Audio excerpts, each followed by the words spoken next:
வாழ்க வையகம், வாழ்க வையகம், வாழ்க வளமுடன். குரு வாழ்க, குருவே துணை.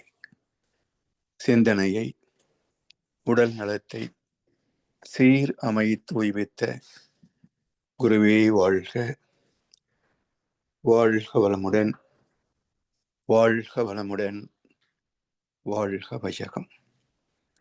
கனடா ஸ்கை யோகா அறக்கட்டளையை சிறப்பாக நடத்தி வருகின்ற ஆன்மீக அன்புள்ளங்கள், குறிப்பாக பேராசிரியர் முனிவர் சிவசங்கரம் ஐயா அவர்கள் மற்றும் இன்றைய நிகழ்வில் கலந்து சிறப்பிக்கின்ற அன்பர்கள் அனைவருக்கும் அருட்தந்தை வேதாத்ரி மகர்ஷி அவர்கள் சார்பாக வாழ்க வளமுடன் என்ற வாழ்த்துக்களையும்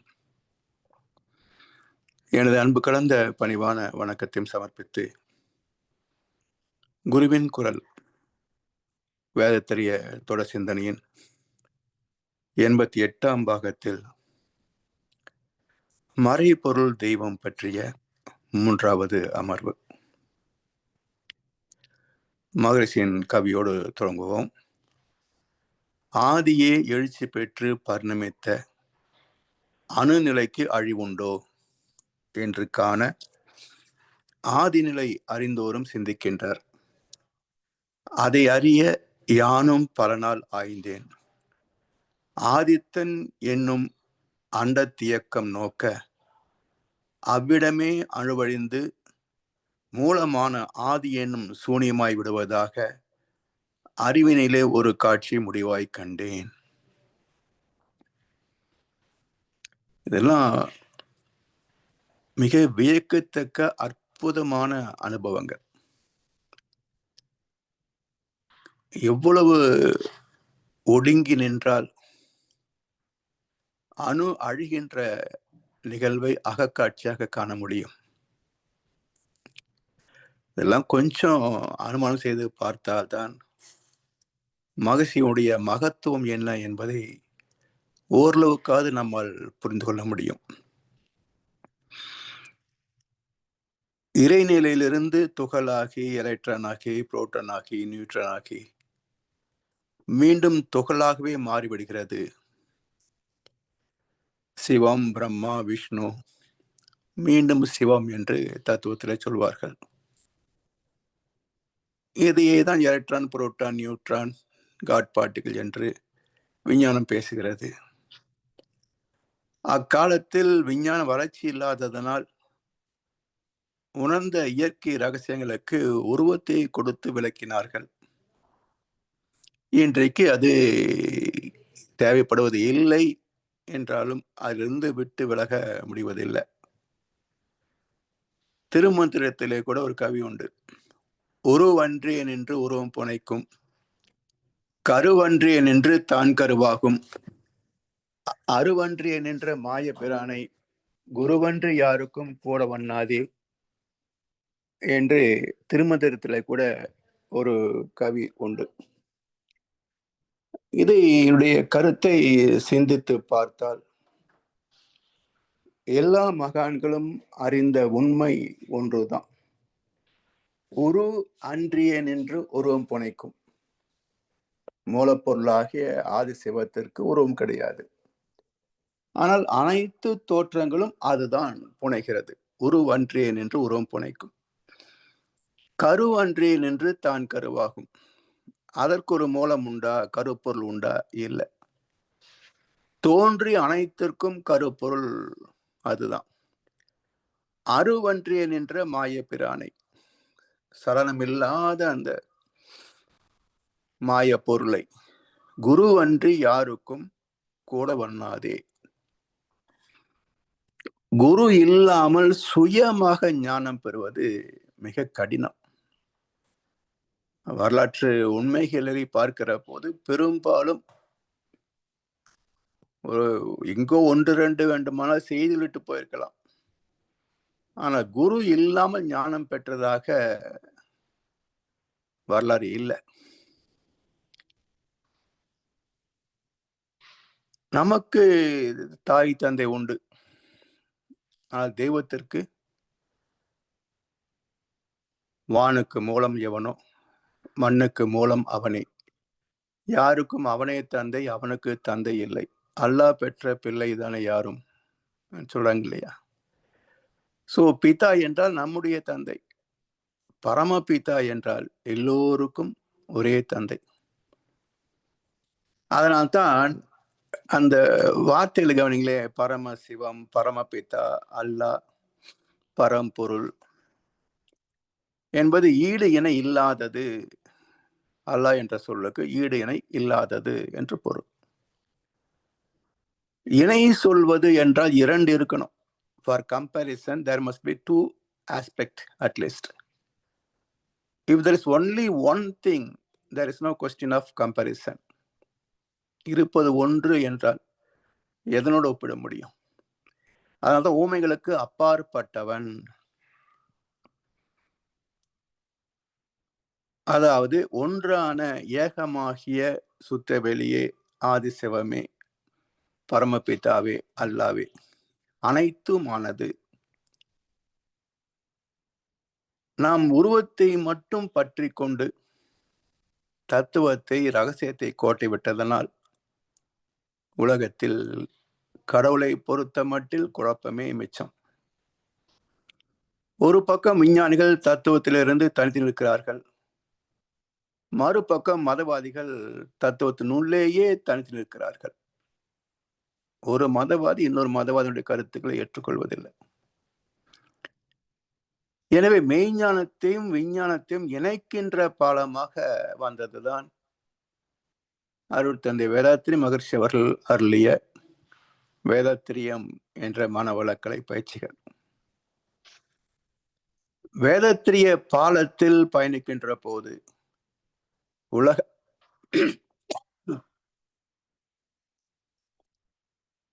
உலக அமைதி என்ற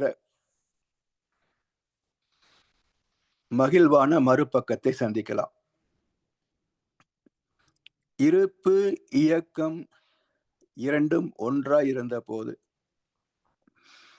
ஏதுமில்லை ஒன்றை விட விட்டுவிட அதுவும் பாழே.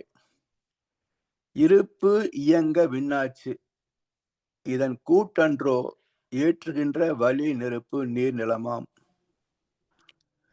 இருப்பை சிவமாய் கொள்வீர், இயக்கமெல்லாம் இயல்பொழுங்காம் அறிவினது நிலைகளாகும். இருப்பின்றி இயக்கமில்லை, இயக்க மூலம் இருப்பின்றி வேறேது இருந்துணர்வீர் என்றொரு கவியில சொல்றாங்க. இருப்பு இயக்கம் இரண்டும் ஒன்றாய் இருந்த போது ஏதுமில்லை ஒன்றை விட விட்டுவிட அதுவும் பாழ். இருப்பு இயக்கம் இரண்டும் ஒன்றாய் இருந்த போது ஏதுமில்லை. அதாவது இருப்புக்குள்ளாகவே இயக்கம் அடங்கியிருந்த போது, எப்படி ஒரு விதைக்குள் மரம் அடங்கியிருக்கிறதோ அது போல சுத்தவெளிக்குள்ளேயே இயக்கம் அடங்கியிருந்த போது எழுச்சி பெறாத நிலையில அங்க ஏதும் இல்லை. ஒன்றை விட அல்லது விட்டுவிடுகின்ற போது அதுவும் பாழே. ஒன்று இருக்கிறது, அதை நீக்கிவிட்டோம் என்றால் மிச்சம் என்ன? இயக்கத்தை கழித்து விட்டால் இருப்பு தான் மிச்சம். இருப்பு இயங்க விண்ணாச்சு, இயக்கமற்ற சுத்த வெளியேதான் எழுச்சியை பெற்றதனால் விண்ணாச்சு. இதன் கூட்டன்றோ, விண்களின் கூட்டு அல்லவா ஏற்றுகின்ற வழி நெருப்பு நீர் நிலமாம். வழின காற்று. அப்ப மற்ற 4 பூதங்களுக்கும் அடிப்படை விண், விண்ணுக்கு அடிப்படை இறைத்துகள், இறைத்துகளுக்கு அடிப்படை சுத்தவெளி. இருப்பை சிவமாய் கொள்வீர், இயக்கமெல்லாம் இயல்பொழுங்காம் அறிவினது நிலைகளாகும். எல்லாம் இயல்போக்க விதி பற்றி ஏற்கனவே பார்க்கிறோம். அறிவின் எழுச்சி தான் ஒழுக்கமாகிறது, சட்டமாகிறது, விதியாகிறது. இருப்பின்றி இயக்கம் இல்லை. இயக்க மூலம் இருப்பின்றி வேறு ஏது? இருக்கிறது ஒன்னேதான், சத்தியோகம். எழுச்சி பெற்று இயக்கம் வந்த போது 2 துவாபர, காந்தம் பிறக்கின்ற போது திரேதா 3, மூன்றும் இணைந்த தோற்றங்கள் வருகின்ற போது திரு நடனங்கள் கலியுகம். இன்னொரு கவியில அறிவறிந்தோர் சிவமாவார் அன்பு ஊரும் அறம் செழிக்க அவ்வறிவே நல்லுரமாம். அறிவினது ஆற்றல் 5 அனுபவத்தில் சிக்கிவிட வேண்டா பற்றாம். அறிவறிய மனதுக்கும் செயலுக்கும் ஓர் அரணாகும் பக்தி யோக நெறி 2. அறிவறிந்து அவ்வழியில் செயலாற்றும் அகன்ற பேரறமே மெய்ஞானமாகும். அறிவறிந்தோர் சிவமாவார். அறிவுன்னா நமக்குள் இருக்கின்ற பகுத்தறிவு, இதன் மூலம் பேரறிவு. அந்த பேரறிவாகிய சுத்தவெளியுடைய இருப்பு தானே பூஜ்யம். அதிலிருந்து எழுச்சி பெற்ற காந்த இறைத்துகள் களம், அது 3 முதல் 1. அப்படி இந்த பேரறிவோடு லயமாகின்ற போது இருப்பாகவே எல்லாம் மற என இழந்த நலம். அப்படி எல்லாவற்றையும் மறந்து அதனோடு ஒன்றி போகிறோம். அப்ப அவர் வேறு மற்ற வேறு என்ற இல்லை. தெய்வம் வேறு இவர் வேறு இல்லை. ஐயப்படாது அகத்து அது உணர்வானை தெய்வத்தோடு ஒப்பக்கொள்ளல் என்று தீர்ப்பளித்து விட்டார் வல்ல பிறந்தகை. இப்படி அறிவறிந்தோர் சிவமாவார். என்ன வெளிப்பாடு? அன்பு ஊரும். எல்லா உயிரிடத்திலும் வாடிய பயிரை கண்டபோதெல்லாம் வாடினேனே என்ற கருணை ஊற்றெடுக்கும். அன்பு ஊரும். அறம் செழிக்க அவ்வறிவே நல்லுரமாம். உலகத்தில் அறம் ஏன் காணவில்லை? அறத்தை செழிக்க வைப்பது எப்படி என்றால், அறிந்தது சிவம், மறந்தது அன்பு என்று சொல்லி வைத்து விட்டார்கள். தெய்வத்தை அறிந்தால்தான் அன்பு ஊற்றெடுக்கும். அன்பு ஊற்றெடுத்த மனதிலே அற செயல்களே வாழ்வாகும், தர்மமே வாழ்வாகும். அறிவினது ஆற்றல் 5 புலன்களும் அறிவு ஒவ்வொரு துறையில் அறிந்து கொள்ளுகின்ற திறம் பெறுகின்ற போது இது ஓரறிவு, இது 2வது அறிவு, 3வது அறிவு, 4வது அறிவு, 5வது அறிவு, 6வது அறிவு என்று எண்ணிக்கை வைத்திருக்கின்றோம். அடிப்படையில் உண்மையில் அறிவு ஒன்றா பலவா என்றால் அறிவு ஒன்றேதான், அதுல பிரிவே கிடையாது. இப்ப நமக்குள்ள உயிர் இருக்கு. நம்மை சூழ்ந்திருக்கிறது காற்று. இப்போ காற்று மூச்சாக போகவில்லை என்றால் உயிர் நிற்குமா? இறந்து விடுவோம்.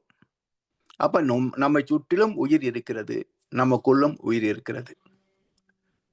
அப்ப காற்று உள்ளே போக போக நமக்கு ஆயுள்.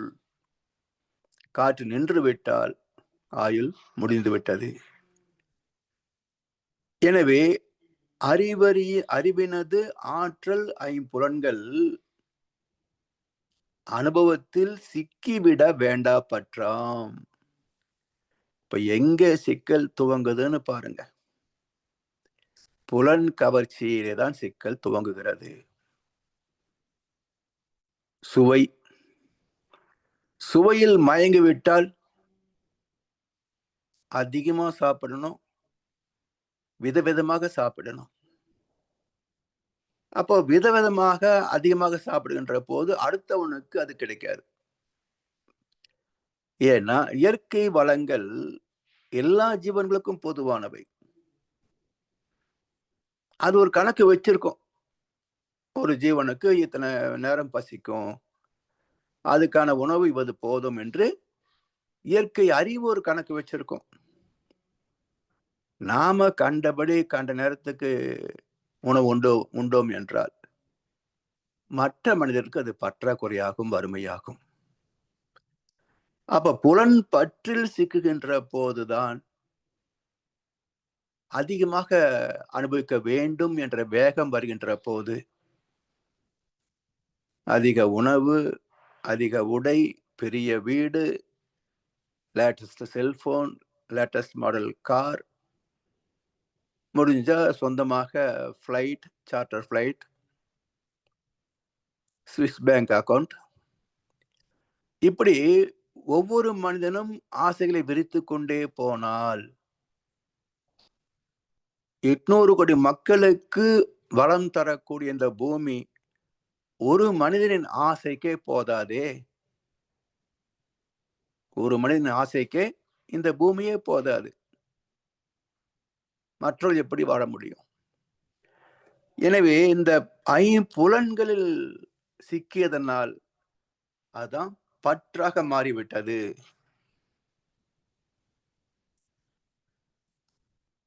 அது தேவையில்லாத பற்று, வேண்டாத பற்று என்றார் சாமி. எனவே அறிவறிய மனதுக்கும் செயலுக்கும் ஓர் அரணாகும் பக்தி. அறிவை அறிகின்ற போது, தெய்வத்தை அறிகின்ற போது ஆசை வயப்பட்ட மனதுக்கும் அந்த அறம் சார்ந்த செயலுக்கும் ஓர் நட்பு உருவாகும். இது ஆசைகளை சீரமைக்கும், அறம் சார்ந்த செயல் நன்மை தரும். இப்படி மனதுக்கும் செயலுக்கும் ஓர் அரணாகும் பக்தி, யோக நெறி இரண்டும். அறிவறிந்து அவ்வழியில் செயல்களாற்றும் அகன்ற பேர் அறமே மெய்ஞானம். அப்ப பக்தி மார்க்கம், ஞான மார்க்கம் வேறு வேறு அல்ல. துவக்கம் பக்தி, பயணம் அறிவு, உச்சம் முக்தி, முழுமை பேறு. அப்ப நம்பிக்கை, விளக்கம், முழுமை பேறு. அந்த முழுமை பேற்றிலை வாழ்வதுதான் பேரற வாழ்வாகும், நிறை வாழ்வாகும். எதையுமே கேட்காத, எதிலும் மயங்கி விடாத ஒரு சுதந்திரமான வாழ்க்கை. அதில் எல்லாரும் எல்லா வளங்களும் பெற்றுவிடலாம். இந்த பூமியே சொர்க்குலோகமாக மாறிப்போகும்.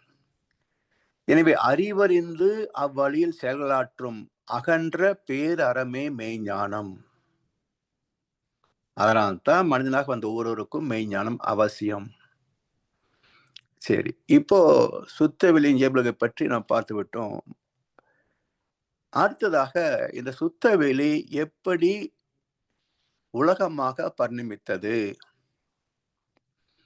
பிரபஞ்சம், யூனிவர்ஸ் என்று சொல்கின்றோமே, இந்த உலகமாக எப்படி பரிணமித்தது?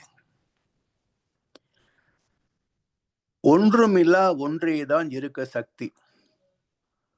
ஓங்கியதோர் எழுச்சி நிலை அணுவாய் போச்சு.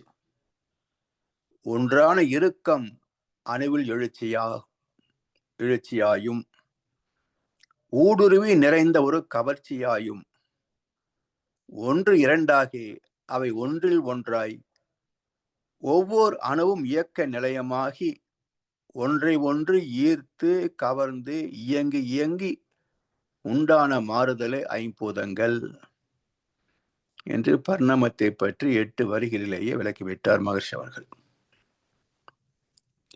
ஒன்றுமில்லா ஒன்றேதான் இருக்க சக்தி. ஓங்கியதோர் எழுச்சி நிலை அணுவாய் போச்சு. அந்த சுத்த வெளியில் ஏற்பட்ட ஒரு எழுச்சி, ஒரு வேகம், அது இறை துகளாகி பிறகு அணுவாய் போச்சு. ஒன்றான இறுக்கம் அணுவில் எழுச்சியாயும், ஊடுருவி நிறைந்த ஒரு கவர்ச்சியாயும், ஒன்று இரண்டாகி அவை ஒன்றில் ஒன்றாய் ஒவ்வொரு அணுவும் இயக்க நிலையமாகி ஒன்றை ஒன்று ஈர்த்து கவர்ந்து இயங்கி இயங்கி உண்டான மாறுதலே ஐம்பூதங்கள். சுத்தவெளியின் சூழ்ந்தழுத்தம், தன்னியக்கம் பற்றியெல்லாம் சென்ற 2 வகுப்புகளிலே நாம் விரிவாக பார்த்திருக்கிறோம். அந்த தன் இறுக்கத்தால் எழுச்சி பெற்றது, நொறுங்கியது இறை துகள்கள். இந்த துகள்களை சுத்தவெளி சூழ்ந்து அழுத்தியதனால் அது குவிந்து விண்ணாச்சு. விண்களின் சேர்க்கையே பஞ்சபூதங்கள். இதெல்லாம் ஒரு குறிப்பிட்ட காலம் வரைக்கும் சேர்ந்து இயங்கும். அதுக்குள்ளே சில மாற்றங்கள் நிகழும். எப்படி இருந்தாலும் சில லட்சம் ஆண்டுகள் சொல்றாங்க. அணுவுடைய காலம் சில 1000 ஆண்டுகள் சொல்றாங்க. அவருடைய ஆயுள் என்னன்னு யாரும் கணக்கெடுக்க முடியல. விஞ்ஞானத்தாலும் முடியல, ஞானிகளாலும் முடியல. அவற்றின் சேர்க்கையும் பிரிவும் தான் 4 பூதங்கள். உலகம் தோன்றி வந்த வரலாறு, இறைநிலையிலிருந்து இறை துகளாகி விண்ணாகி பஞ்சபூதங்களாகி எண்ணற்ற தோற்றங்கள் வந்த வரலாறு.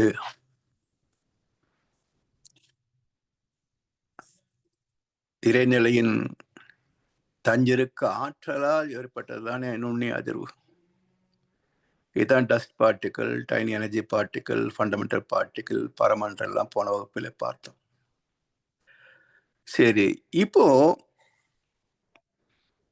ஒரு விண் இன்னொரு விண்ணோடு நெருங்கி வர முடியாது என்பதை சென்ற வகுப்பில் பார்த்தோம். ஏனென்றால் இறை துகளிலே ஃபோர்ஸ் அண்ட் வால்யூம், அதனுடைய இயக்கத்திற்கான இடமும் இயக்க வேகமும் 2 தான். அவை குவிந்து சில கோடி குவிந்து விண் என்ற தொகுப்பு இயக்கமாகின்ற போது ஒரு இறை துகளின் வேகம் என்னவோ, எத்தனை இறை துகள் குவிந்து ஒரு மின்னணு ஆனதோ, அந்த ஒட்டுமொத்த வேகமே மின்னணுவின் வேகம். The velocity of one God particle into number of God particles in the electron equal to total velocity of the electron. கூட்டு வேகம் தான்.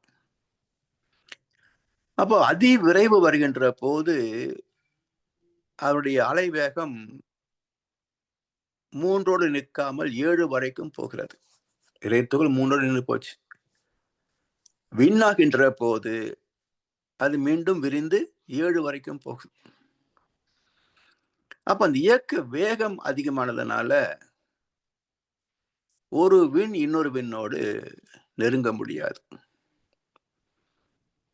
அந்த விலக்கு விசை, தள்ளும் விசை இன்னொன்றை நெருங்கி வராமல் தள்ளி வைக்கும். எவ்வளவு தூரம் தள்ளி வைக்க முடியும் என்றால் 2 அணுக்களின் விலக்கு விசை கூட்டினால் சூழ்ந்திருக்கின்ற சுத்தவெளிக்கு சமமாக வேண்டும்.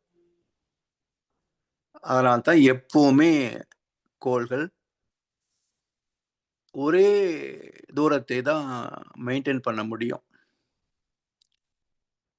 இப்போ சில பேர் சொல்லுவாங்க, சூரியனுக்கு பக்கத்துல வருது, தூரமா போகுது அப்படின்னு.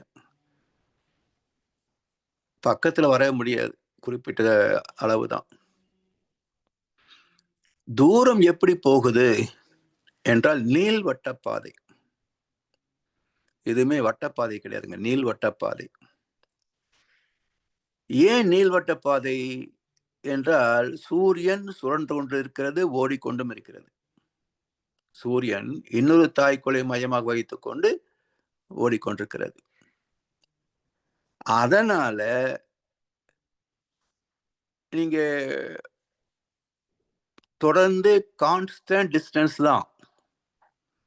ஆனா ஒரு வட்டம் அப்படின்னு நீங்க முடிக்கிறீங்க இல்லையா, புறப்பட்ட இடத்துல இருந்து மீண்டும் அதே இடத்திற்கு வரணும். அப்ப அதுக்குள்ள வேகம் ஓடிக்கொண்டு இருப்பதனால அதோடு சேர்ந்து முன்னாடி போய் அந்த வட்டத்தை முடிக்கணும்.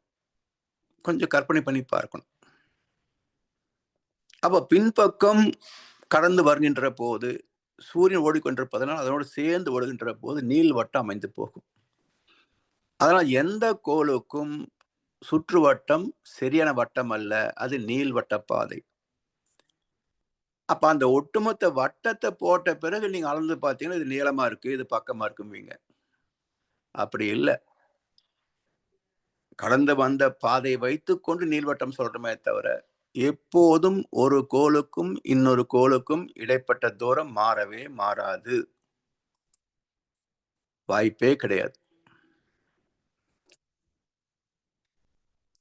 எனவே இந்த முதல் கூட்டணி ஒரு எலக்ட்ரான், ஒரு புரோட்டான், ஒரு நியூட்ரான். புரோட்டானும் நியூட்ரானும் மையத்துல நிற்கும். எலக்ட்ரான் சுத்தி வரும்.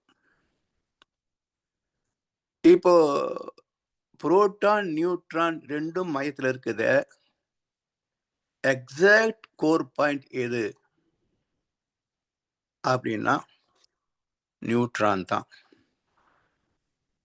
நியூட்ரானுக்கு பக்கத்துல புரோட்டான் இருக்குமே தவிர இரண்டும் தனித்தன்மை இழந்து ஒன்றோடு ஒன்று கலந்து விடாது.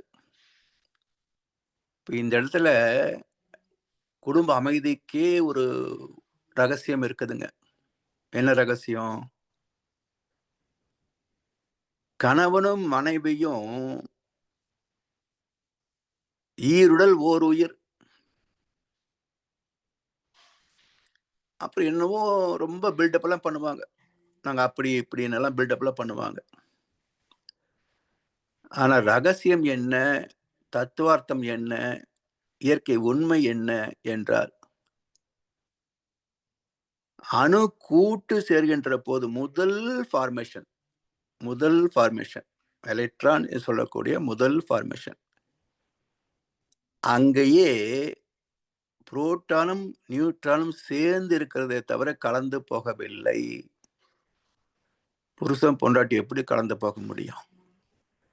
இதெல்லாம் ஒரு பில்டப் தான். அப்படி சொன்னாதான் ஒன்னா இருப்பாங்க, இல்லைன்னா கண்டதுக்கெல்லாம் சண்டை போட்டுக்குவாங்க. அதனால பல கதைகளை சொல்லி வேற்றுமையை தவிர்த்து கூடி வாழ வேண்டும் என்பதற்காக சொல்லப்பட்ட கற்பனையே தவிர இதை உண்மைன்னு நினைத்து கொண்டு சில பேர் என்ன எதிர்த்து பேசுறாங்க, சொன்னா கேட்க மாட்டேன்றாங்க. 1008 பிரச்சனை இருக்கு இல்லையா இன்றைக்கு? காரணம் என்ன என்றால் இப்படி இருக்கும் இல்லறம் என்று ஒரு பெரிய கற்பனையிலே வாழ்க்கையை துவங்குகிறது. பெண்ணாகட்டும் ஆணாகட்டும், இல்லறம் என்பது ஏதோ சொர்க்குலோகமாக அமையப் போகிறது என்ற கற்பனை இருப்பதனால தான் நிஜ வாழ்க்கையில ஏமாற்றம் தெரிகிறது. ஸோ இதை நினைச்சுக்கிட்டோம் சொன்னாக்கா அது சரியா போயிடும். ஸோ அடிப்படையே ஒன்றும் கலக்காத போது ஈருடல் எப்படி கலக்க முடியும்? சாத்தியம் இல்லை. தனித்தனியாக தான் இருக்கும். பேதங்கள் இருக்கத்தான் செய்யும். இப்போ ஒரு எலக்ட்ரான் மட்டும் சுற்றி வரும். இது ஹைட்ரோஜன். 2 சுத்தினா ஹீலியம், 6 கார்பன், 16 ஆக்சிஜன். அப்புறம் ஆக்சிஜனோட 2 சேர்ந்தா H2O. இதுல இன்னொரு ரகசியம் பாருங்க. ஆக்சிஜன் 16 எலக்ட்ரான், மையத்தில் 8 எலக்ட்ரான் 8 புரோட்டான். புரோட்டான் மையத்தில் நிற்கும், அதை சூழ்ந்து நியூட்ரான் மையத்தில் நிற்கும், அதை சூழ்ந்து புரோட்டான் இருக்கும். அடுத்த முதல் வட்டப்பாதையில 2 எலக்ட்ரான் இருக்கும். இரண்டாவது வட்டப்பாதையில 6 எலக்ட்ரான் இருக்கும். ஆனா ஸ்டேபிள் சர்க்கியூட், பர்மனன்ட் சர்க்கியூட் அப்படின்னா 8 இருக்கணும். 4 இருந்தால் பிரிந்து போகவும் செய்யலாம், வரவும் செய்யலாம். 5 வந்துவிட்டால் பிரிந்து போகாதுங்க, இருக்கத்தான் பார்க்கும். இப்ப 6 இருக்கு. செகண்ட் ஆர்பிட்ல 6 எலக்ட்ரான் இருக்கு. அப்போ இது உடைந்து பிரிந்து போக முடியாது. ஸ்ட்ராங் கூட்டணி. வெளியிலிருந்து 2 இழுக்க பார்க்கும். ஏன்னா 8 கம்ப்ளீட் ஆனதான் சாட்டிஸ்ஃபைடு. அப்போ இண்டிபெண்டன்ட் எலக்ட்ரான் எங்க இருக்கு? ஹைட்ரோஜன்ல. அப்ப 2 ஹைட்ரோஜன்ல இருந்து அந்த எலக்ட்ரானை ஈர்க்கின்ற போது அது எங்க வந்து ஃபிட் ஆகுதுன்னு பாருங்க. வெளியிலிருந்து 2 வருது, இரண்டும் 105 பாகை கோணத்துல ஏற்கனவே இருக்கின்ற 6 எலக்ட்ரானோட 2 இணையும். எப்படி இணைகிறது? எக்ஸாக்ட் ஆர்பிட்ல இணைகிறதா என்று சொன்னா இல்ல. இந்த கம்மலுக்கு கீழே தோடு போடுறோம் இல்லையா, லோலக்குன்னு சொல்லுவாங்களே, அது போல அந்த ஆர்பிட்டுக்கு கொஞ்சம் ஒட்டி தான் நிக்குமே தவிர எக்ஸாக்டா ஆர்பிட்டில் இணைந்து போகாது. இங்க இன்னொரு வாழ்க்கை ரகசியம் என்ன? வெளியில இருந்து 2 மருமக வர்றாங்க. 2 பசங்களுக்கு 2 மருமக வர்றாங்க. மருமகள் மகளாக முடியுமா? இல்லையா? மகள் ஓன் ஆர்பிட், மருமகள் வெளியிலிருந்து உள்ள வர்றாங்க, கொஞ்சம் தள்ளி தான் நிப்பாங்க. அப்போ நீங்க ரொம்ப எதிர்பார்த்தீங்கன்னா, அடிப்படை அணுக்கூட்டிலேயே வெளியிலிருந்து உள்ள வருகின்ற ஒரு எலக்ட்ரான் அது எக்ஸாக்ட் ஆர்பிட்ல ஃபிட் ஆகாது.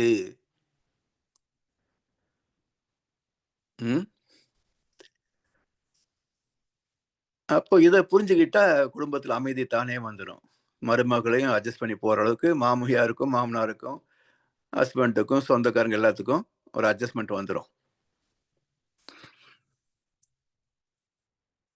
H2O இப்போ 18 ஆச்சா? 8 2 10 மையத்துல புரோட்டான் நியூட்ரான் ஒன்றா கணக்கெடுத்தா 8 18 ஆச்சு. இப்போ நீரக வாயு ஹியூமிடிட்டி, இதை நீங்க கண்ணால் பார்க்க முடியுமா? H2O முடியாது. சில கோடி H2O சேர்ந்தால் ஒரு துளி நீராகும். சில கோடி H2O சேர்ந்தால் ஒரு துளி நீராகும். எண்ணற்ற துளிகள் சேர்ந்தது கடல். இந்த நீர் அப்படியே இருக்குமா? தேங்கினால் அதுல டஸ்ட் பார்ட்டிகள் உருவாகும். வாட்டர் ஃபில்டர் வச்சிருக்கிறோம், மேல கார்பரேஷன் வாட்டர், கீழ்த்தட்டில் ஃபில்டர் ஆகி சுத்தமான தண்ணி வரும். ஒரு 2 மாசம் வெளியூர் போயிட்டு திரும்பி வந்து பார்த்தீங்கன்னா கீழ்த்தட்டு இருக்கின்ற தண்ணி சுத்தமா இருக்காதுங்க. அதில் டஸ்ட் ஃபார்மேஷன் ஆகிருக்கும்.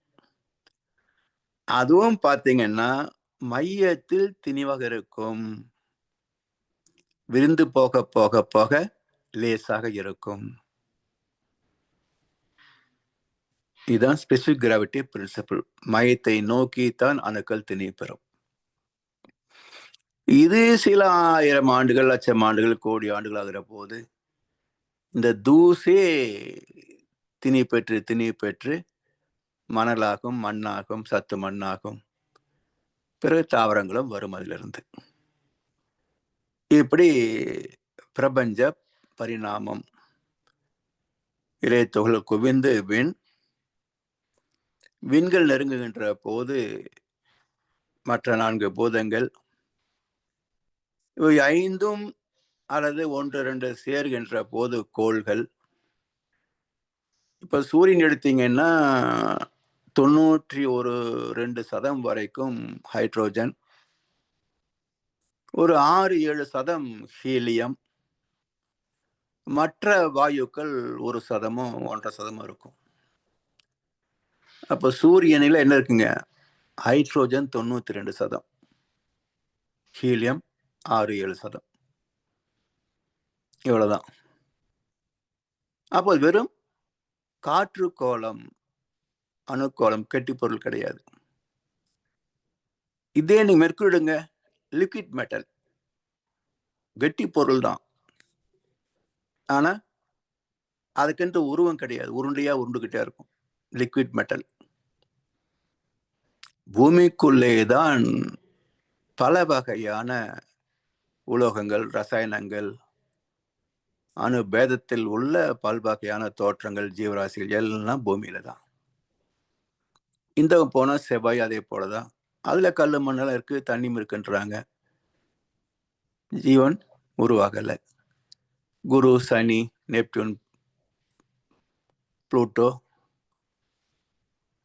யுரேனஸ், நெப்டியூன், புளூட்டோ இப்படி இத்தனை கோள் சேர்ந்தது சூரியனுடைய காந்தக்களம், சூரியனுடைய குடும்பம். இதுல சூரியனின் காந்தக்களம் எவ்வளவு தூரம் போகும்? புளூட்டோ கிரகத்தினுடைய விளிம்பை கடந்து சில கோடி மைல் தூரம் போகும் சூரியனுடைய காந்தக்களம்.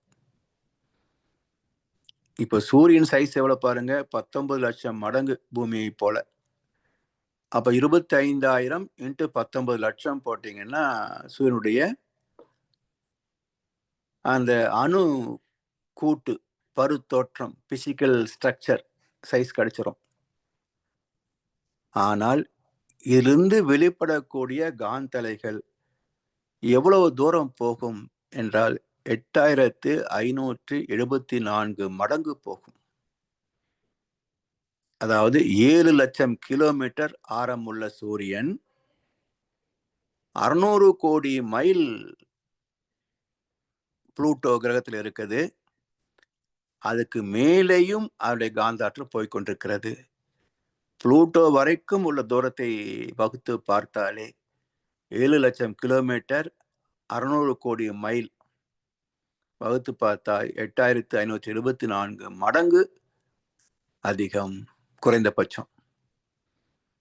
அப்ப அவருடைய ஆர்பிட்டையே கடைசி வரைக்கும் காந்தக்களம் அளக்க முடிவதில்லை என்றால் காந்தத்துக்கு எல்லை கோடு கிடையாது. மனசுக்கு எல்லை இருக்கா? சுவைன்னு சொல்றோம், இனிப்புன்னு சொல்றோம், அளந்து சொல்ல முடியுமா? காந்தத்துக்கு எல்லை கிடையாது. அது அப்படியே போய் மெர்ஜாயி கடைசியில் அப்படியே போயிடும். சாமிஜி எளிமையா ஒரு உதாரணம் சொன்னாங்க. இந்த பிரபஞ்சத்துக்கு எல்லை உண்டான்னு கேட்டோம். இருக்கு ஆனா இல்லைன்னாரு. என்ன சாமிஜி இருக்கு ஆனா இல்லைன்றீங்களே அப்படின்னு. இப்போ ஒரு விளக்கு எரியுது, வெளிச்சம் கொஞ்சம் தூரம் போயிட்டு இருக்குது, அப்புறம் இருளாயிடுது. எந்த எல்லை கோட்டில் இந்த விளக்கின் வெளிச்சம் முடிந்து இருள் தொடங்குகிறது என்பதை உங்களால கணிக்க முடியுமா, பார்க்க முடியுமான்னு கேட்டார். சாத்தியமில்லையே. அப்போ நாம் பார்க்கின்ற ஒரு விளக்கின் சுடருக்கே நம்மால் எல்லை காண முடியாத போது பிரபஞ்சத்துக்கு எப்படி எல்லை கண்டுபிடிக்க முடியும்? ஆனா இருக்கு. அது ஒரு கோள வடிவத்திலே தான் இயங்கிக் கொண்டிருக்கிறது. அப்போ ஒரு எல்லை இருக்கு. அப்ப என்ன அர்த்தம்? சுழல்கின்ற இந்த பிரபஞ்சம் என்ன வேகத்துல சொல்லலாம்? கற்பனை கூட பண்ண முடியாது. அவ்வளவு வேகத்தில் இந்த பிரபஞ்சம் சுழல்கின்ற போது காந்த அலைக்களம் வருமா வராதா? அது எவ்வளவு தூரம் போகும்? இதனால்தான் சில பேரு காந்தமே கடவுள் அப்படிம்பாங்க, சில பேரு சக்தியே கடவுள் அப்படிம்பாங்க, பராசக்தி அப்படின்னு. சில பேரு சிவம்தான் பெரிய கடவுள் அப்படிம்பாங்க. என்ன குழப்பம்? மூணும் சரிதான். உலகத்தை மட்டும் விஸ்வரூப தரிசனமாக பார்த்தா பராசக்தி, கடந்து அதனுடைய வெளிப்பாடாகனா காந்த களத்தை பார்த்தால் முழுமுதற் கடவுள் முருகன், இள விநாயகன். அதையும் கடந்து போன சுத்தவெளி சிவம். சோ இருப்பாகிய சிவத்துக்கும் இயங்குகின்ற பிரபஞ்சத்துக்கும் இடையிலே காந்த களம் உண்டு. நம்மளே நிறைய பேர் யோசிக்கிறது இல்லை. சுத்தவெளி சக்திகளும் விட்ட உடனே சிவகலம் இருக்கும்னு நினைக்கிறாங்க. அப்படி இல்லை. இந்த பிரபஞ்சம் சுழண்டு கொண்டுதான் இருக்குது. சுழன்றால் காந்தம் வெளியே போகும். அப்போ சூரியனுடைய காந்த களமே 8574 மடங்குக்கும் அதிகம் என்கின்ற போது பிரபஞ்சத்துடைய கணக்கு என்ன சொல்ல முடியும்? இல்லையா? அதையும் கடந்ததுதான் இருப்பு சுத்தவெளி.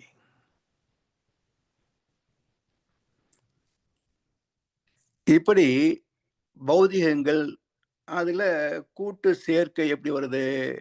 பிக் பேங்னு சொல்லுவாங்க இல்லையா? வெடித்து சிதறுதல் அல்ல.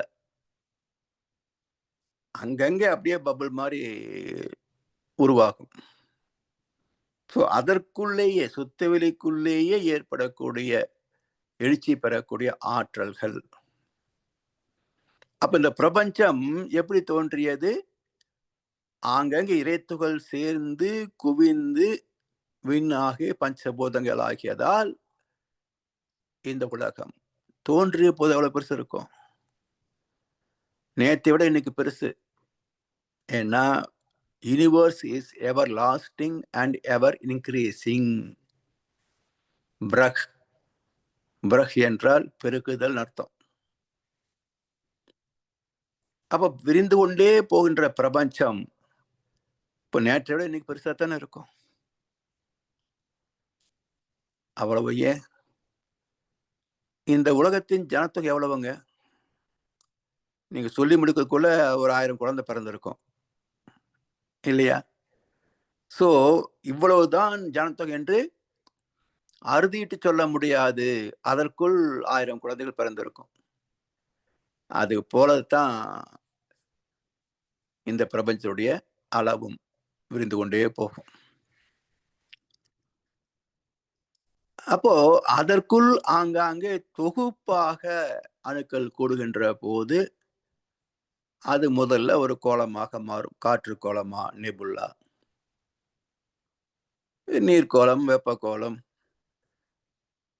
5 இணைந்த கோளங்கள், 4 இணைந்த கோளங்கள். இப்படித்தான் டிஃபைன் பண்ண முடியாது. அணுக்கள் எப்படி சேர்கிறதோ அதுக்கு தகுந்த மாதிரி தோற்றங்கள். அப்படியே இருக்குமா? அதுவும் இருக்காது, மாறிக்கொண்டே இருக்கும். அதனால்தான் என்ன சொல்லுவாங்க, change alone permanent in the universe. இந்த உலகத்தில் பிரபஞ்சத்தில் மாற்றமே நிலையானது. மாறாத ஒன்று சுத்தொலிம்பாங்க. சுத்தொலி மாறாம இருந்திருந்தா உலகம் எப்படி வந்திருக்கும்? அப்ப சுத்தவெளி மாறுவதாகவும் மாறாததாகவும் இருக்கிறது. மாறியதுதான் உலகம். இன்னும் மாறாமல் இருப்பது சுத்தவெளி. அப்ப அது எவ்வளவு இருக்கும் என்றால், இவ்வளவு பெரிய உலகத்தை தாங்கிட்டு இருக்குதே, அப்ப அது எவ்வளவு பெருசு இருக்கணும் இல்லையா? சோ நாம் பார்த்து பழகியதால் நம்மளது எல்லாம் 2 டைமென்ஷன், 3 டைமென்ஷன், 4 டைமென்ஷன், 5 டைமென்ஷன் இவ்வளவுதான். ஆனா டைமென்ஷன் கணக்கெல்லாம் சுத்தவெளிக்கு கிடையாது. அது ஏகம். இதெல்லாம் ஏன் வந்தது, எங்க இருக்குதுன்னு கேள்வி கேட்க முடியாது. இருந்தது, அவ்வளவுதான். சில பேர் கேட்பாங்க, ஏன் சுத்தவெளி வந்து அசைவானே, நாம வந்து இந்த அவசரப்படுவானேன்னு கேட்பாங்க. அது ஒரு திட்டம் போட்டா நம்மளை பெத்துக்குச்சு. உள்ளது மலர்ந்தது உலகங்களாய் உயிர்களாய், இல்லாம இயல்போக்கம். அதது அங்கங்க சேர்கின்ற போது என்ன தோன்றும் அது தோணும். கொரோனா வந்துச்சு, கொரோனாக்கு மருந்தும் வந்துச்சு. இப்பவும் கொரோனா இருக்குது, ஆனா உயிர் போக்க முடியாது இல்லையா? அப்ப என்ன மாற்றம்? கொரோனாக்கு சக்தி குறைஞ்சு போச்சா, இல்ல நமக்கு இம்யூனிட்டி கூடி போச்சா? இது ரெண்டுமே தான். ரெண்டுமே தான். இது இவ்வளவு ரேஷியோன்னு கண்டுபிடிக்கலாம் தேவை இருந்தா. எனவே எல்லாமே மாறிக்கொண்டுதான் இருக்கும். அது மட்டும் இல்ல, இந்த ஆக்சிஜன் அதுக்கு மேல தண்ணி வந்துருச்சு. அப்ப ஆக்சிஜனுக்கு மேல ஒரு வாயு இருக்காதா?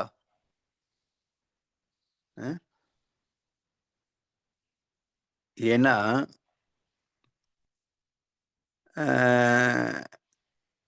6 கார்பன் 8 எலக்ட்ரான் சேர்ந்த ஆக்சிஜன்.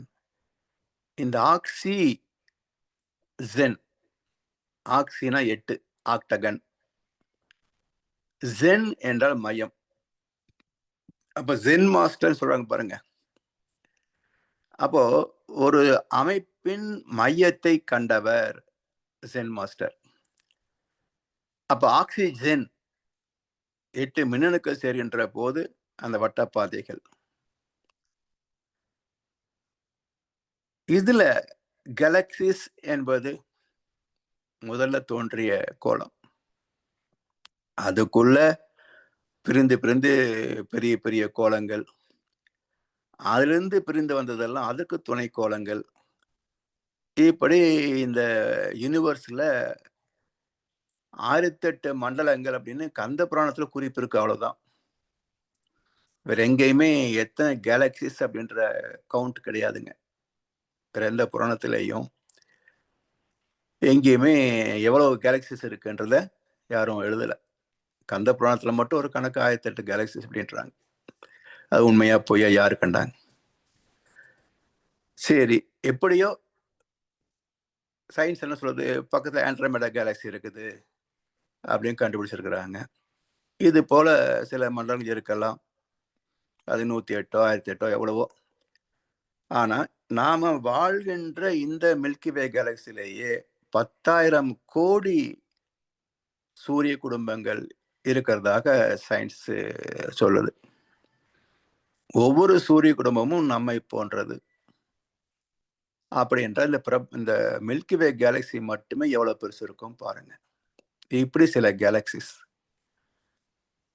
இது போலத்தான் ஒவ்வொரு கோளுக்குள்ளேயும் அணுக்களுடைய கூடுதல், பிரிதல், தரம் மாறுதல் நிகழ்ந்து கொண்டே இருக்கும். இப்ப பூமி ஒரே மாதிரியா இருக்கு.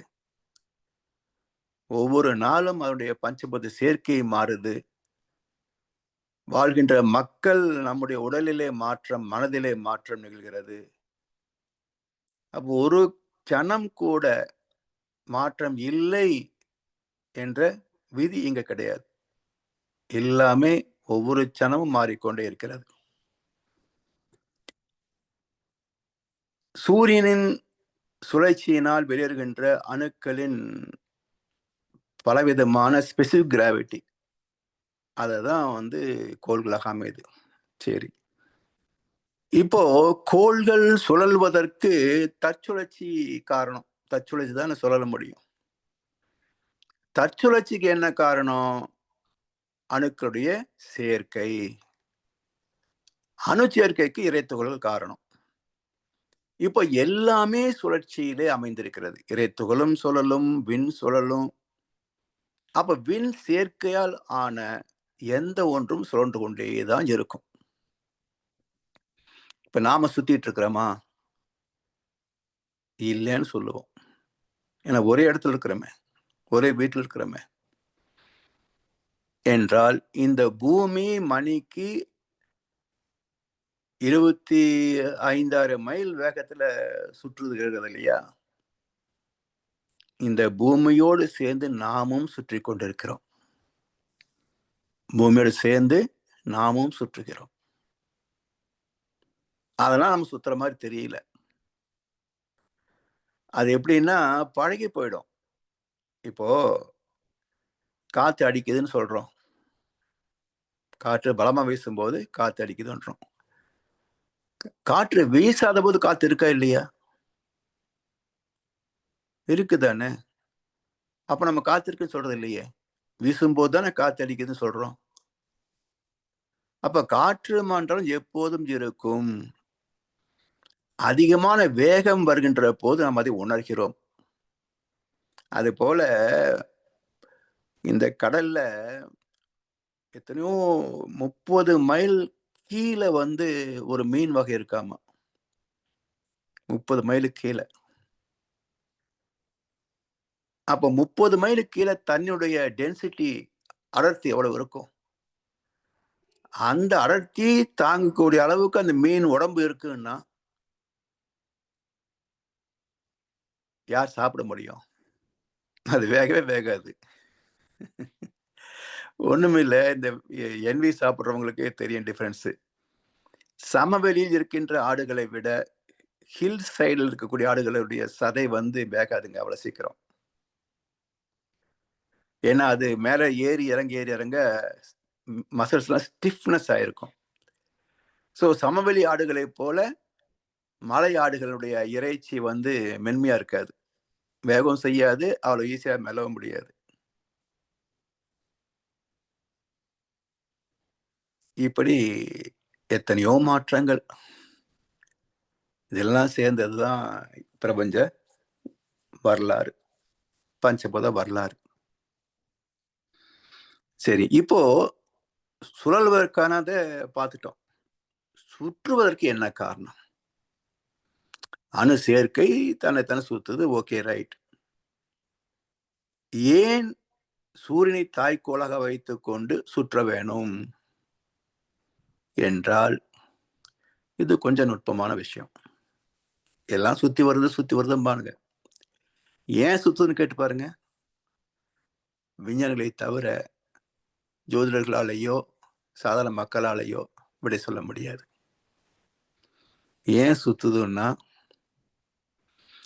இந்த சூரியன் தன்னைத்தான் சுற்றி கொண்டு இன்னொரு தாய்க்கோளை மையமாக வைத்து சுழல்கிறது.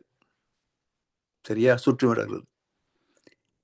இப்ப சூரியன் தற்சுழற்சி சுழல்கின்ற போது அதனோடு சேர்ந்த காந்த களமும் சுழலும் இல்லையா?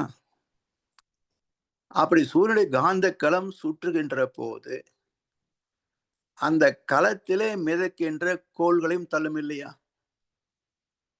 இப்போ காத்து அடிக்குது, புயல் காத்து அடிச்சா காரு லாரி கூட பறந்து போயிடுது. அப்ப காற்றுக்கு பலம் இல்லைன்னு நம்ம நினைக்கிறோம் இல்லையா? தப்பு தானே. மனிதனை மட்டுமல்ல, காரு பெரிய வாகனங்களை கூட பறக்க விட்டுருது. அது போல இந்த சூரியனே சுழல்கின்ற போது அவளை காந்த களம் என்ன வேகத்துல ஆற்றல் மிக்கதாக சுழலும். அப்ப என்ன பண்ணுது? இந்த நவ கோள்களையும் அது தள்ளும்.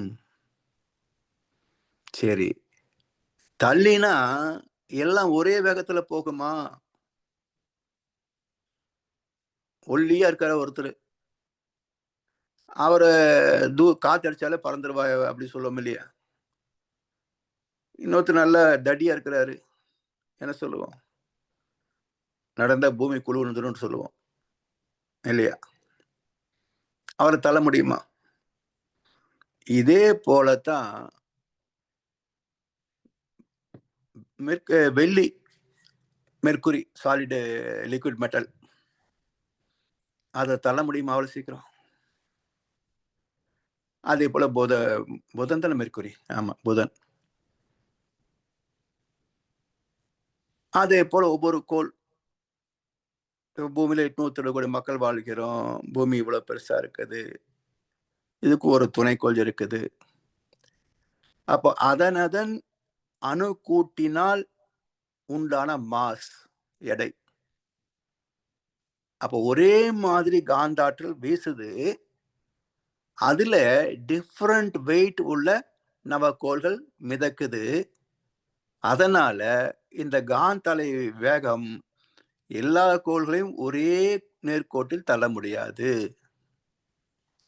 அதனால ஒவ்வொரு கோளுக்கும் ஒரு வேகம் அமைகிறது. அந்த வேகத்துக்கு காரணம் என்னன்னா, the velocity of magnetic field of the sun, சூரியனுடைய காந்த களத்தின் சுழற்சி வேகம் மைனஸ் குறிப்பிட்ட கோள் ஏற்படுத்துகின்ற தடை, ரெசிஸ்டன்ஸ். இது போக மிச்சம் உள்ளது வேகம். புரியுதுங்களா? காந்த அலைகள் வீசுது, அந்த வேகத்துல ஒவ்வொரு கோளுடைய எடைக்கு தகுந்தாற் போல அது தடை ஏற்படுத்தும். அப்ப அதுல வேகம் குறைஞ்சு போகும். வேகம் குறையது இல்லை, இது தடுத்து நிக்குது. அதுக்கு போக மிச்சமுள்ள வேகம் தான் இதை துரத்த முடியும். அப்ப என்ன ஆகுது? எடை அதிகமான கோள் மெதுவாகவும், எடை குறைந்த கோள் இதை விட வேகமாகவும் சொல்லலாம். சரி, இப்ப வேகம் மட்டும்தான் காரணமா? இப்ப இங்க இருந்து ஒரு பிளைட் பறந்துகிட்டு இருக்குது பாக்குறோம். நாம பாக்குற போது ஒரு அடி தாண்டுவதற்கு 1 நிமிஷம் 2 நிமிஷம் ஆகுது. உண்மையிலேயே 1000 கிலோமீட்டர் வேகத்துல போகக்கூடிய அந்த விமானம் ஒரு நிமிஷத்துக்கு எவ்வளவு தூரம் போகும்? அப்ப நாம பார்க்கிறது ஏதோ சில அடிகள் தூரம் தான் தெரியுது. அப்ப உண்மையில் அவ்வளவு அடிகள் தானா அப்படின்னா, நீங்க இந்த புள்ளியிலிருந்து 2 கோடு போடுங்க. விமானத்தை பார்க்கிறோம் இல்லையா? அது வரைக்கும் நாம் நிக்கிற இடத்துல இருந்து 2 கோடு போட்டீங்கன்னா, அந்த 30,000 அடி உயரத்துல அது சில கிலோமீட்டராக இருக்கும். நாம பார்க்கிறதுக்கு அப்படி தெரியுது அவ்வளவுதான். ஆனா நிஜத்தில் சில கிலோமீட்டர் இருக்கும். கிட்டத்தட்ட 120 கிலோமீட்டர் இருக்கும். ஒரு நிமிஷத்துல 120 கிலோமீட்டர் பறந்துரும். அப்பதான் 1000 கிலோமீட்டர் போக முடியும். 60க்கு எவ்வளவு கணக்கு போட்டு பார்த்துங்க. 100, 120. அப்ப அவ்வளவு தூரத்தை நம்ம பார்க்கிற போது சில அடிகளாகத்தான் தெரிகிறது. இது மாதிரி தான் ஒவ்வொரு கோள் சுற்றி வருகின்ற போது அதனுடைய வேகமும் அந்த சுற்று வட்டத்தில் வரக்கூடிய தூரமும். இப்போ இந்த இதை சொல்லுவாங்களே சுக்கிரன், சுக்கிரனும் பூமியும் கிட்டத்தட்ட ஒரே ஆங்கிள் சுத்திட்டு இருக்கும்.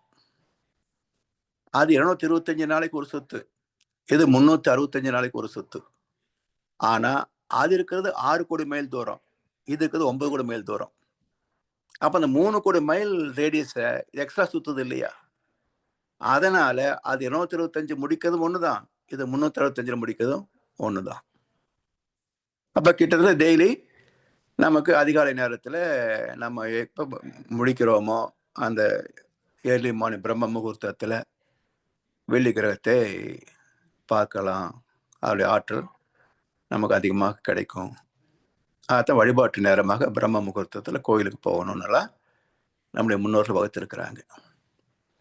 ஸோ இப்படி கோள்கள் தற்சுழற்சிக்கு காரணம் அணுக்கோட்டு, ஓட்டத்திற்கு காரணம் தாய்க்கோளுடைய காந்த ஆற்றலின் சுழற்சி வேகம். அதிலே இதனுடைய எடை குறைத்தது போக மிச்சம் உள்ளது இதனுடைய வேகம். இப்படி பூமி தோன்றிய போது முதல்ல காற்று கோளமாக இருந்ததுதான் நெபுல்லா. பிறகுதான் அது நீர்க்கோளமாக மாறியது அப்படின்னு சொல்றாங்க. பிறகுதான் மண் உருவாகி, பிறகு நெருப்பு உருவாகி பஞ்சபோத சேர்க்கையாக இந்த பூமி மாறியது. இதற்கு இந்த பூமி எடுத்துக்கொண்ட காலம் மிக நீண்டது. அதாவது ஒரு விஞ்ஞானி என்ன சொல்றாருன்னா, இந்த பூமி தோன்றிய காலத்திலிருந்து இன்றைய வரைக்கும் ஒரு கேலண்டர் வச்சுக்கங்க, 365 நாள். பூமி தோன்றி இன்னைக்கு வரைக்கும் 365 நாள் ஆச்சுன்னு வச்சுக்கோங்களேன். அப்படி வச்சுக்கிட்டா மனிதன் பிறந்தது டிசம்பர் 25ஆம் தேதி. அப்படி என்ன 6 நாள் இல்லையா? அப்போ 6 நாள் கழிச்சிட்டீங்கன்னா 365ல கிட்டத்தட்ட 360 நாள், 360 மடங்கு பூமி தோன்றி மனிதன் தோன்றும் வரைக்கும் உள்ள நீளம் 360 மடங்கு அப்படின்னு தோராய கணக்கு சொல்றார், ஒரு புரிதலுக்காக சொல்றார். அப்ப மனிதன் கடைசியில வந்ததுனால இவனுடைய ஆயுள் காலம் எவ்வளவு சரித்திரம், 1 கோடியோ 20 லட்சம் வருஷமோ என்னமோ ஒரு கணக்கு சொல்றாங்க சயின்ஸ்ல. யார் ப்ரூவ் பண்ண முடியும்? ஸோ இவ்வளவுதான் நம்முடைய வரலாறு, மனித இனத்தின் வரலாறு இவ்வளவுதான். ஆனா பூமி தோன்றிய வரலாறு எவ்வளவு அப்படின்னா மிக நீண்டது. 360 நாள், பிறகு 6 நாள் ஈக்குவேஷன் போட்டா எப்படி இருக்குமோ அப்படி ஒரு கணக்கு தான் பூமி தோன்றியதற்கும் மனித குலம் தோன்றியதற்கும் உள்ள ஒரு கணக்கு. இதுல அடுத்து நாம் எப்படி வந்தோம், உயிரின தன்மாற்றம், அதை பற்றி அடுத்த அமர்வுகளை சிந்திப்போம் என்று சொல்லி வாய்ப்பளித்த அனைவருக்கும் நன்றி பாராட்டி இன்றைய உறவை நிறைவு செய்கின்றோம். வாழ்வளமுடன், வாழ்வளமுடன், வாழ்க வையகம். வாழ்க வளமுடன். மிக்க நன்றி. வாழ்க வளமுடன் ஐயா. மிக்க நன்றிகள். மிகச்சிறப்பு. இப்பொழுது நண்பர்களுடைய கேள்வி பதில் பகுதிக்கு செல்வோம். ஐயாவிடம் உங்கள் கேள்விகளை கேட்க விரும்புபவர்கள், உங்கள் கருத்துக்களை பரிமாறிக்கொள்ள விரும்புபவர்கள் கைகளை உயர்த்தி கேட்கலாம்.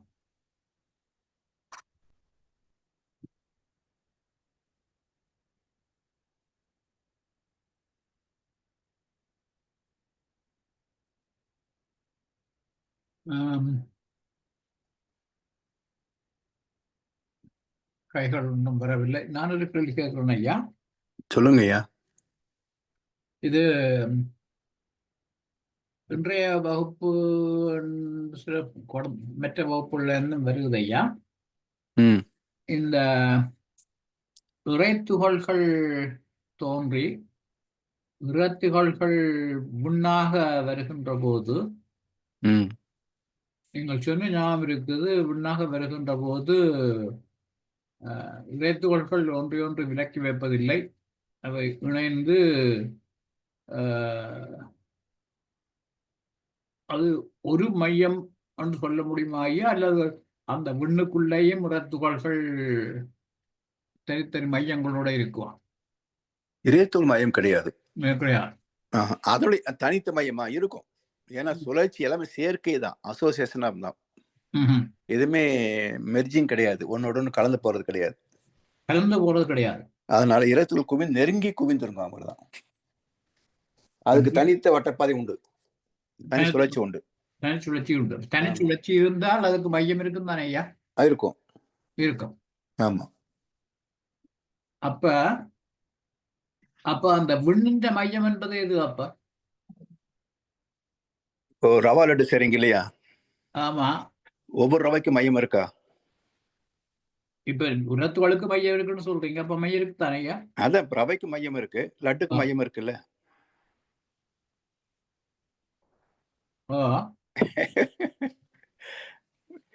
ரவா லட்டு எடுத்துக்கங்க, அது எக்ஸாம்பிள் எடுத்துக்கங்க. ஒவ்வொரு ரவைக்கும் மையம் இருக்கும். ஆமா.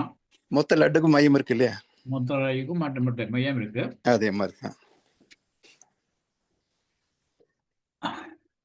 அப்போ ஓகே, மொத்த மையம் அதே. அப்ப அந்த விண்ணாக வருகின்ற போது அதனுடைய ஆற்றல் கூடுவதற்கு அந்த சுழற்சி ஆறுதான் கூடுவதை கம்பைன்ட் ஃபோர்ஸ் எவ்வளவு காட் பார்ட்டிகல் இருக்கோ, ஸோ டோட்டல் குவாண்டம் எவ்வளவு வருதுன்னு பாருங்க. அதுதான் அவருடைய வெலாசிட்டியா மாறும். இப்ப இந்த விண்கள் சேர்ந்து பஞ்சபூதமாகின்ற போது அந்த பஞ்சபூதத்துக்குள்ளே அப்படின்ற அசிமனையா விண் கூட்டங்களும் உண்டு, அதற்குள்ள வெளியும் உண்டு. ஆமா. அப்ப அதுக்குள்ள வெளி இருந்தால், வெளியினா சுத்த வெளி தான் சொல்றீங்க? ஆமா, சுத்தவெளி தான். சுத்தவெளி இருக்குமே இருந்தா அப்ப அந்த சுத்தவெளிக்குள்ள இருக்கின்ற அதுக்குள்ள இருக்கின்ற சுத்தவெளியும் பின்பு தன்னிறக்க சுந்தரத்து மாற்றலால மீண்டும் அதுக்குள்ளே இறத்துகள்கள் தோன்றி புது. அப்படி கிடையாது.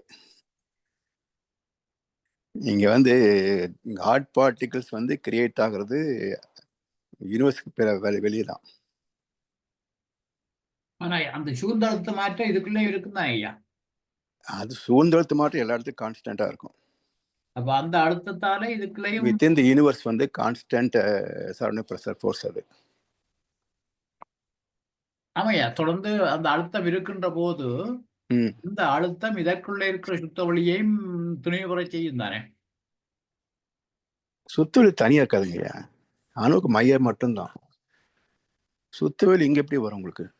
இல்ல, இதையா என்ன விண்கள் சேர்ந்து பஞ்சபூதமாகுது. ஆமா. ஆனா அந்த பஞ்சபூதம் ஆகுன்ற போது அது சுத்த வழிக்குள்ளானே அது நடக்குது. இல்ல, சுத்த வெளின்றது அபார்ட் ஃப்ரம் யூனிவர்ஸ் தான். இது எல்லாமே இறை துகள் களம், காந்த துகள் களம் தான். பிரபஞ்சத்துக்குள்ள சுத்த வழி தேட முடியாது. பிரபஞ்சத்துக்கு சுத்த வழி இல்ல.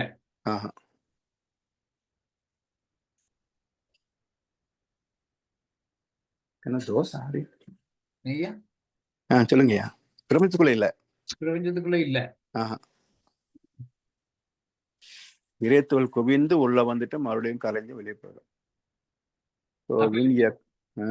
இப்ப சூரிய களத்துக்கும் சூரிய மண்டலத்துக்கும் அது பக்கத்துல இருக்கிற மண்டலத்துக்கும் இடையில சுத்த வழி இல்ல. அப்ப காந்த களம் மட்டும்தான் உண்டு. காந்தகளம் மட்டும்தான், இறைத்துகள் களம்.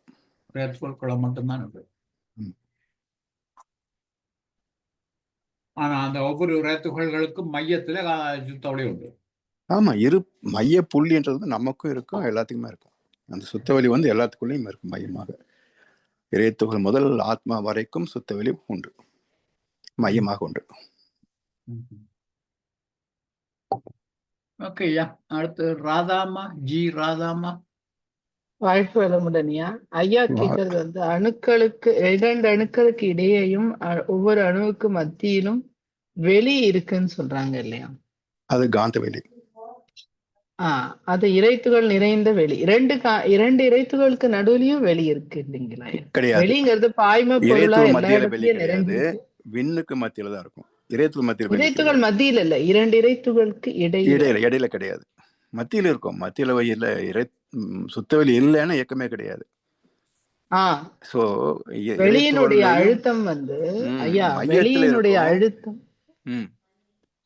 வெளி வந்து அழுத்தத்தினாலதான் இறைத்துகள் சுழல்றது இல்லையா? விண் சுழல்றது எல்லாத்துக்குமே காரணமே வெளியினுடைய அழுத்தம் தான். வெளி இருக்கு, ஆனா அந்த வெளியும் காந்தமும் கலந்து இருக்கு. சுத்த வெளின்னு சொல்லக்கூடிய பிரபஞ்சம் தாண்டி போகும்போது அது வந்து இறைத்துகளாகவே இருக்கு. சுத்தவெளி இறைத்துகளாக இதுல இயக்கம் இருக்கு. அதாவது அதை நம்மளால இமேஜின் பண்ண முடியாது. அந்த சுத்தவெளி இறைத்துகள் தானா தன்னிருக்க ஆற்றலால நொறுங்குவதுங்கிறது ரொம்ப ரொம்ப ரொம்ப நொறுங்கி வருகின்ற ஒரு செகண்ட்ஸ். நொறுங்குகிற போதுதான் இறைத்துகள் வருது இல்லைங்களாமா? ஆமா, அந்த இறைத்துகள் இந்த யூனிவர்ஸுக்கும் சுத்தவெளிக்கு இடையில இறைத்துகள் களம் இருக்கும், காந்த களம். அந்த காந்த களத்திலிருந்து உள்ள விண்களாக உள்ளேயும் வரலாம், விண்களுக்கு ஆய்வு முடிஞ்சு கரைய போது வெளியும் போகும். கரெக்ட். சோ வெளியும் எதுவும் கலந்துதானே இருக்கு, வெளி இல்லன்னு சொல்ல முடியாது இல்லையா? வெளிய பிரிச்சு பார்க்க முடியாது நம்மளால. வெளி மையத்தில் இருக்கும், நீங்க எதையும் பார்க்க முடியாது. ரெண்டுக்கு நடுவுலயும் வெளி இருக்கு இல்லையா? அது விளக்கும் ஆற்றல் தான். நடுவுல சுத்தவெளி கிடையாது, வெளி இல்லன்னு சொல்றீங்க. நடுவுல சுத்தவெளி கிடையாது. இப்ப ரெண்டு விண்ணு சேர முடியாதுன்னு சொல்றோம் இல்லைங்களா? வெளி அழுத்தத்தினால தானே சுத்துறது. இல்ல உங்க ஒட்டுமொத்த இந்த பிரபஞ்சத்துக்குள்ளேயே பாத்தீங்கன்னா காந்த களம் அதுல வந்து ஈர்ப்பு விளக்கு ஆற்றல் கண்டினியூஸா கம்பைன்ட் ஃபோர்ஸா வேலை செய்யுது. ஓகே, அப்போ வந்து அதனால நீங்க சுத்தவெளி சூழ்ந்தழுத்துகின்ற போது அந்த சூழ்ந்தழுத்தம் என்டையர் யூனிவர்ஸுக்குள்ளேயும் இருக்கும். அந்த என்டையர் யூனிவர்ஸ்ல வரக்கூடியது இப்ப ஒண்ணும் இல்ல, பூமி சுத்துற போது காற்றழுத்த தாழ்வு மண்டலம் சொல்லி நமக்கு புயல் வருது இல்ல? ஆமா. அப்ப எது அழுத்துது? இல்லையா? எல்லாமே வெளியே எப்படி நம்மள மட்டும் தனியா அழுத்த முடியும்? தனியா அழுத்த முடியாது, அது இருந்துட்டே இருக்கு அந்த அழுத்தம். அப்போ அந்த அழுத்தம் வந்து த்ரூ அவுட் தி யூனிவர்ஸ் இருக்கு. அவருடைய ரியாக்ஷன் வந்து அங்கங்க எப்படி ஏற்படுதுன்னு கணக்கு எடுக்க முடியாது. அப்போ பூமியில குறிப்பிட்ட இடத்துக்கு வருகின்ற போது வெளியே கோளுடைய அழுத்தம் நம்ம மேல ஏற்படுவதனால இதுல தண்ணி தானே முக்கால் பங்கா இருக்குது. அப்போ அதுதான் அழுத்த முடியும், மண் அழுத்த முடியாது. அப்போ தண்ணி அழுத்துற போது சுழகின்ற பூமியில 2 சேர்ந்ததுன்னா தண்ணி வந்து கரையை நோக்கி வீசப்படும். அப்ப காற்றும் தண்ணியும் கரையை நோக்கி வர்றதுதான் நமக்கு புயலும் வெள்ளமும். இப்போ நீங்க சொல்றது பிரபஞ்சத்துக்கு வெளியில இருக்கக்கூடிய சுத்தவெளியினுடைய அழுத்தம் தான் பிரபஞ்சம் உள்வரைக்கும் ஃபுல்லா பாயுதுன்றீங்களா? அதுக்குள்ளதானே இது சுத்திட்டு இருக்கு.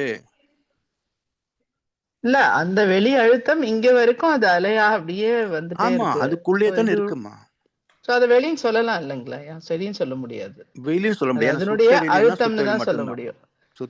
அதனுடைய அழுத்தம்னு மட்டும் தான் சொல்ல முடியும். ஆமா, சூழ்ந்தழுத்தம் ஆற்றல்னு மட்டும் சொல்லலாம், அது வெளியும் சொல்லலாம். சூழ்ந்தழுத்தம் ஆற்றல் தான். அதாவது சயின்ஸ் என்ன சொல்றது? Constant surrounding pressure force. இந்த யூனிவர்ஸ் ஃபுல்லா இருக்கக்கூடியது கான்ஸ்டன்ட் சரௌண்டிங் பிரஷர் ஃபோர்ஸ். அந்த அழுத்தத்துக்குள்ளதான் நம்ம எல்லாம் வந்து எல்லா கோள்களும் எங்கிட்டு இருக்கு. மகர்ஷி சொல்லும்போது 2 அணுக்களுக்கு இடையேயும் ஒவ்வொரு அணுவுக்கு மத்தியிலும் சுத்த வெளியாக அதாவது இருக்கு அப்படின்னு சொல்லுவாங்க இல்லையா? அது வெளியாகன்னா காந்த வெளியாகத்தான். அதே மெய்ப்பொருள் சுத்த வெளியே அணுக்களுக்கு இடையிலேயும் அணுக்களுக்கு மத்தியிலேயும் இருப்பதை உணர்கிறோம் அப்படிம்பாரு. சரியா? அதே சுத்த வெளி. ஆனா எப்படி இருக்குது? அணுக்களுக்கு மத்தியில சுத்த வெளியா இருக்குது, அணுக்களுக்கு இடையிலே காந்த வெளியா இருக்குது. ஓகே, ஓகேங்க. வாழ்க வளமுடன். வாழ்க வளமுடன் ஐயா. ஐயா, அந்த அது எனக்கு இருந்த ஏற்கனவே இருந்த ஒரு கேள்விக்கு தெளிவுபடுத்தி விட்டது. எப்பொழுதும் நான் கேட்கறது, இந்த துரியாதீதம் செய்யக்குள்ள நாங்கள் சந்திரன், சூரியன், பெரிய கமண்டலம் கடந்து அதுக்கு பிறகு அங்கால சுத்த வழிக்கு போறோம். சுத்த வழிக்குள்ள இருந்து கொண்டு போய் அங்கேயும் சுத்த வழிக்கு போறோம் கேள்வி இருந்தது. அதாவது சுத்தொலிக்கு நாம போறது இல்ல, அது இருக்கிறத உணர்கிறோம், மனம் கொண்டு உணர்கிறோம். ஆனா இது உள்ளுக்குள்ளே இந்த பொழுதுதான் இருக்குது. இந்த காந்த அதைத்தான் நீங்க வந்து சுத்தொலிக்கும் போக வேண்டியது இல்ல. ஆத்ம தரிசனமே தெய்வ தரிசனம். சோ நமக்குள்ள இருக்கிற ஆத்மாவை அறிந்து விட்டால் அதுக்கு ஈக்குவலா பரமாத்மா. அதனால்தான் இதை கண்டு விட்டால் அதுவே எங்கேயும் இருக்கிறது லிங்க் ஆயிடும் ஆட்டோமேட்டிக்கா. ஏன்னா லோ ஃப்ரீக்வன்சி தான். உங்களுக்கு மைண்ட் வந்து டெல்டா ஃப்ரீக்வன்சி கொண்டு போனீங்கன்னா 3 to 1 வரும்போது அந்த 3 to 1 லிங்க் ஆயிட்டீங்கன்னா ஏகத்துக்கும் 3 to 1 தான் நிற்குது பிரபஞ்சம் முழுவதும், அதுக்கு அப்பாலும். ஸோ தானாகவே அந்த ஃப்ரீக்வன்சிக்கு போயிடும். ஸோ மைண்ட் ஃப்ரீக்வன்சி இறங்குறதுக்கு தான் தவமே தவிர நீங்க அங்க போற இங்க போறன்றதெல்லாம் சும்மா கதை. மனம் வேகம் குறையாம எங்கேயும் போக முடியாது. எல்லாம் பாவனை தவம் தான் நம்ம பண்ணிட்டு இருக்கோம். உண்மையிலேயே EEG மெஷின் வச்சு பார்த்தா தெரியும் நம்ம எவ்வளவு தவம் பண்றோம்ன்றது. மேக்ஸிமம் நம்ம காந்த லெவல் வரைக்கும் தான் போக முடியும் இல்லைங்களா? காந்த உணர்வு மட்டும்தான் 8 தான் நம்ம போகவே முடியுது. 8 போனாலும் ஆட்டோமேட்டிக்கா அது வந்து ஈர்த்துரும். 8க்கே போக முடியறது இல்ல, எல்லாம் 13, 12 அந்த ஈர்ப்பு நிலை தான் எந்த ஃப்ரீக்வன்சின்றீங்க? அந்த காந்தம் ஈர்த்துக்கிறது இல்லையா, அதுவே வந்து 0 எல்லாம் போக முடியாது, 1 எல்லாம் போக முடியாது. மேக்ஸிமம் 4 போகும். 8க்குள்ள ஸ்டேபிளா நின்னோம்னா என் மனதை ஈர்த்து இணைத்து கொண்டாய் ஒண்ணுல்லை, ஆட்டோமேட்டிக்கா ஃப்ரீக்வன்சி கீழே போயிடும். அதுக்கு நிறைய பயிற்சி பண்ணிக்கணும். அப்போ உணர்வு இருக்காது, ஆனா முடிஞ்சு எழுந்த பிறகு உணர்ந்தோன்ற ஒரு ஃபீல் மட்டும் இருக்கும். அந்த நேரத்துல உணர்வு இருக்காது, அந்த எக்ஸ்டசி இருக்கும், அதனுடைய தாக்கம் மட்டும் இருக்கும் நமக்கு. அதுதான் அடையாளம். அப்புறங்கய்யா, சூரியன்ல நீங்க வந்து 90% ஹைட்ரஜன் சொன்னீங்க. இப்ப காற்றுக்கு வந்து வெளிச்சமும் நெருப்பு அந்த ஹீட்டும் எப்படி வருது? அது ஃபுல்லா வந்து ஹைட்ரஜனால ஆன பிளானட் ஹைட்ரஜன்.